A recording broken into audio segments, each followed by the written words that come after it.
এই তোরা দুজন তাড়াতাড়ি খেতে চল, রান্না হয়ে গেছে। ও মা, কি রান্না করেছো তুমি আজকে? মাছ রান্না করেছি। তুমি মাছ রান্না করেছো? আমি কিন্তু এবারে মাছের মাথা খাবো। ও মাথা খাবে, আমি খাবো মাথা আজকেও। মাছের মাথা খাবে, রোজ রোজ এই এক ঝামেলা, আমার ভালো লাগে না। একজনে মাছের মাথা খাস আর একজনে আমার মাথাটা খাস চিবিয়ে, ঠিক আছে? দিদি আগের বারে মাছের মাথা খেয়েছিল, এবার আমি মাছের মাথা খাবো, হবে না। তুই তো ছোট, তুই কি করে খাবি মাথা? ঠিক আছে ঠিক আছে, দুজনে ঝগড়া করিস না। আমার কাছে একটা কথা শোন, যে ভালো করে আমার ছবি আঁকতে পারবে আমার মতন, তাকে আমি মাছের মাথাটা দেবো। ঠিক আছে, আমি তোমার ছবি এঁকে দেবো আর মাছের মাথাটা আমিই খাবো। দেখবি আমিই জিতবো, তুই জিততে পারবি না। আমি মার পুরো ছবি আঁকবো। তুই ছবি আঁকতে পারিস কিনা দেখ, আমি কি সুন্দর গাছ এঁকেছি, মার ছবিটাও এঁকে দেখাচ্ছি। ও মা, তোমার কোন রিঅ্যাকশনের ছবিটা আঁকবো আমি বলো তো?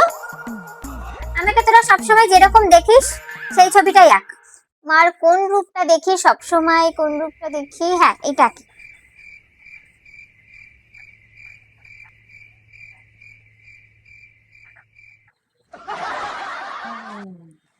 মা এই দেখো, ও মা এই দেখো, আমি তোমার ছবি এঁকেছি।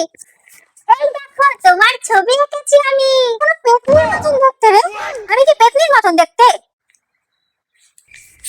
তুমি যখন বাবার সাথে ঝগড়া করো সেই রিঅ্যাকশনের ছবি। আমি তো এটাতেই তোমাকে বেশি দেখি, তাই আমি এই ছবিটাই এঁকেছি। তুমি দাঁত বের করে হি হি হি হি করছিলে। ও মা এই দেখো, আমি তোমার ছবি এঁকেছি। এই এত টাকা খরচ করে তোদের দুজনকে ড্রয়িং শেখাচ্ছি আমি। তোদের আজ থেকে ড্রয়িং করা বন্ধ, আর মাছের মাথা তো পাবেই না, মাছের মাথা আমি খাবো। তোদের আজ থেকে ড্রয়িং করা বন্ধ। এই পেতনি একে বলছিস আমি পেতনি? আর আমি সবসময় দাঁত এনে করি। তুমি যে বাবার সাথে ঝগড়া করে কিছু না কিনে দিলে তুমি এরকম কান্না করতে, তাই তো আমি এই কান্নার ছবিটাই এঁকেছি তোমার। আমি কান্না করি সবসময়, আর এত বিচ্ছিরি দেখতে আমাকে।